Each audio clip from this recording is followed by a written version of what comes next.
A wai malam kai mahaukacin ina ne baka iya zance bane baka wani irin mahaukaci ne. Tun da tambaya da kake min ina baka ansa. Kai gaba ɗaya matsala ta da kake na wallahi. Ka kokolo ka dan abin nan wallahi. Abokina ya ake ciki? Wallahi abokina wannan bujugar ta ta kira ni yau in je gurin ta zance. Allah. An yau zance zan je yau me zance Ka ce ba yau ba abin nan. wankan tas. Sai na zamani ne wallahi. Matsalar guda daya Me? ban san ya ake zance ba. Zance ne baka sai da ake ba? Alƙur'an ni ban san ban taɓa zuwa zance ba yau. Idan ka je yau za ka ji me ake. Ko abin da kake so ka ce zai zo ma. Allah wallahi. Saboda ni nace zan faɗa ma abin da nake faɗa ba zan faɗa ma kai ma ka je ka kirkira naka da kanka. to ka bani idea mana. Wace idea zan baka? Yadda ake zance ni fa ban san ya ake zance. Ka gani? Ko idan ka je ka same ka idan ka ji.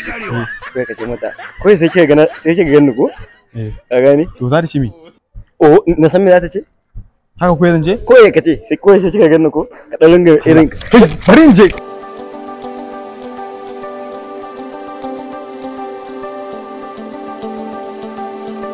Rana fa ta dalle kuma wannan hira ta take karewa. Da cikin ganin nan. To shikenan.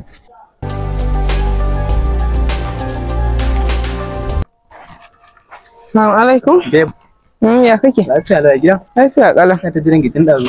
Wallahi. Ko kina aiki ne? Ina wanke ne. Amma dai kin gama. Na gama. Yana?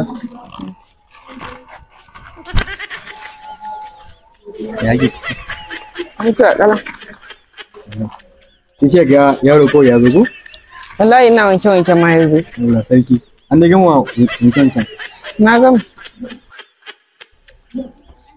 Sai ke ko yaro ya zo ko? Wallahi ina wanke kawai na ga shi. An dai gama wancan ko? Na gama. Sai ga ko yaro ya shigo na yi aiki yaro ya zo ko? Ina wanke shi. An dai gama dai ko? Na gama. Ko sai ga yaro ya zo ko? Ya kira ki. A wai malam kai mahaukacin ina ne baka iya zance bane baka wani irin mahaukaci ne. Tun da tambaya da kake min ina baka ansa. Ya haka ne. Baby an ce idan na zo zance ke zaki dinga tattauna mana abubuwan da zamu tattauna kuma na ji ki shiru ke sa ni kuma ni kunya nake ni wallahi ban taɓa yin zance ba. Kunya amma ka san ka zo kofar gidanmu. Ai yanzu ma ni wallahi tsoro. Allah gafara can kar na ƙara ganin ka.